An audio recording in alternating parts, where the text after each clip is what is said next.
Bismillahirrahmanirrahim. Assalamu alaikum wa rahmatullahi wa barakatuh. Honorable former Minister of Youth and Sports and members of your delegation, Ahmad Jassem, CEO,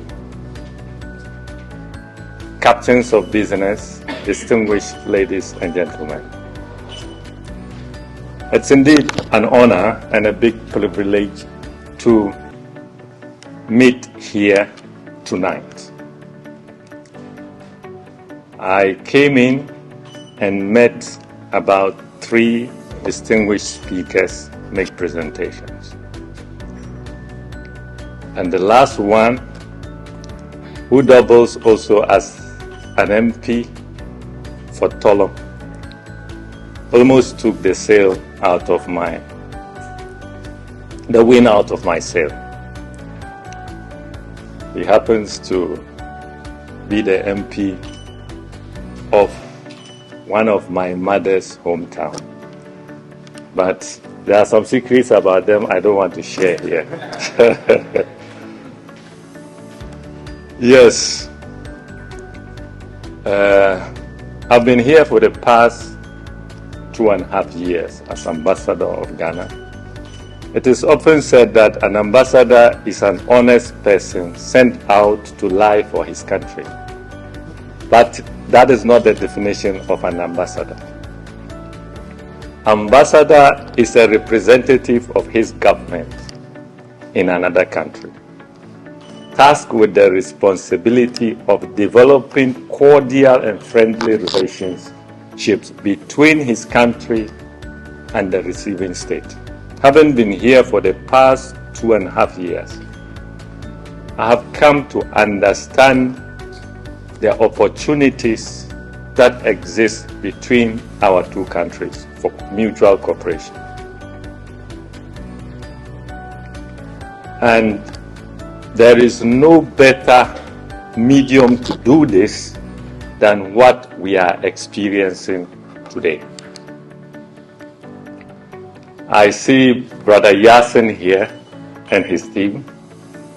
I have met some of you in private capacity, and the challenge has always been, how do we ensure that we engage in mutually beneficial business relationship between our 2 countries, be it at the government level, the private sector level, and even at the individual level.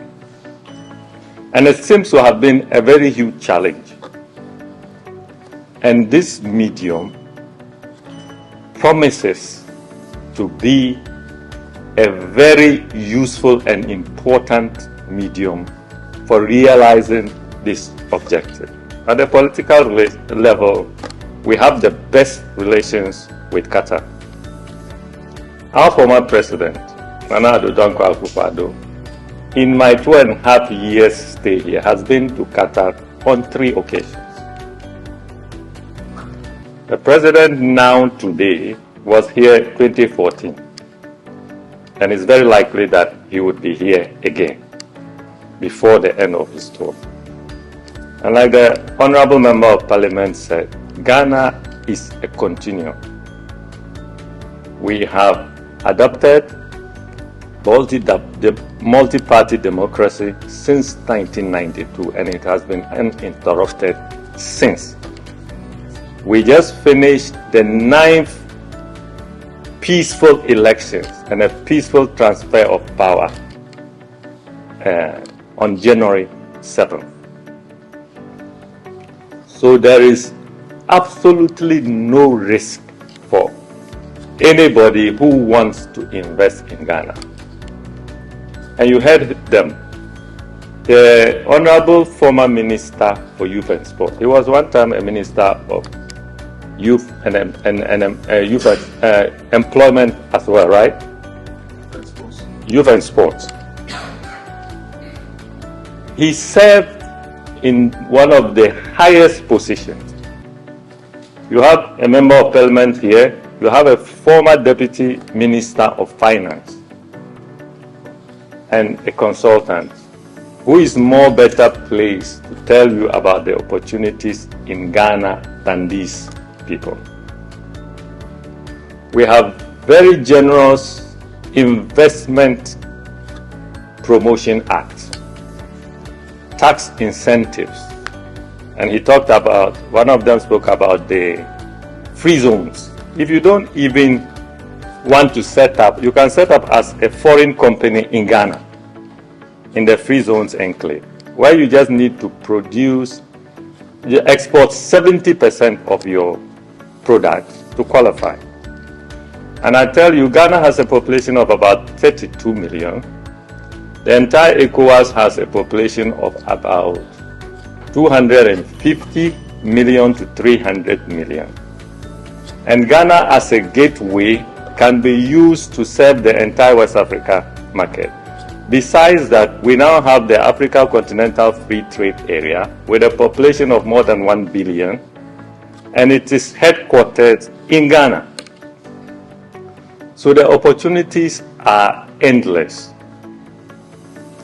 In the presentations they made, I noticed certain things, especially the one which was done by the one before the Honorable MP Potolo. He spoke about investment in Qatar,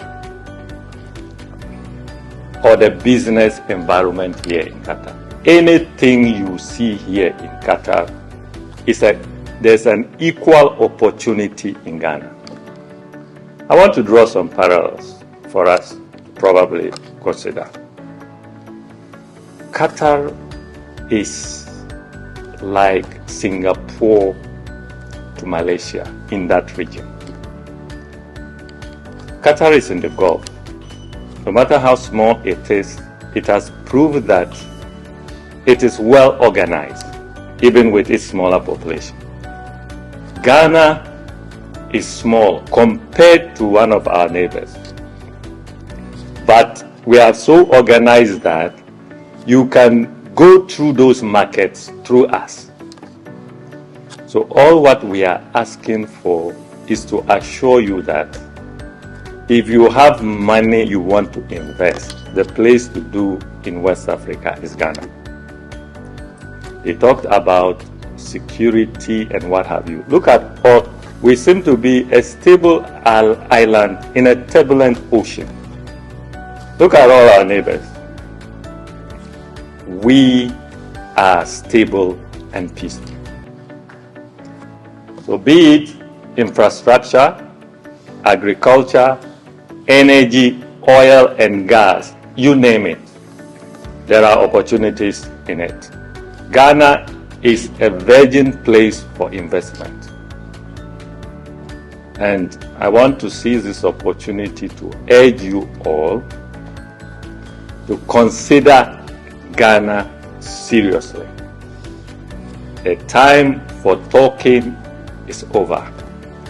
And now we want to walk the talk.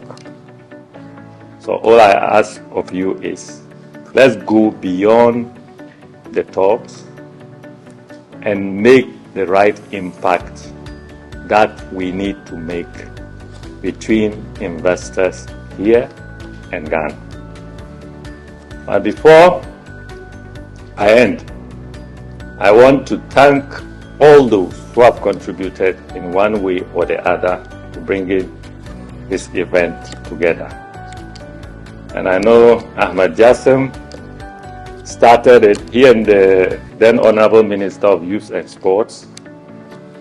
They sent a delegation to Ghana. They went and they came back. I monitored them while they were in Ghana. And we want to see more of this.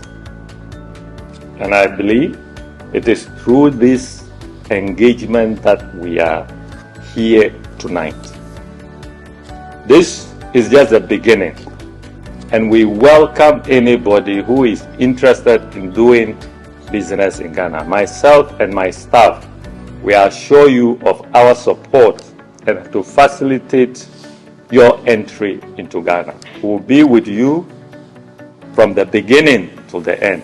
And you can count on my personal support and that of my entire staff in making your journeys to Ghana for business, tourism, or whatever smooth.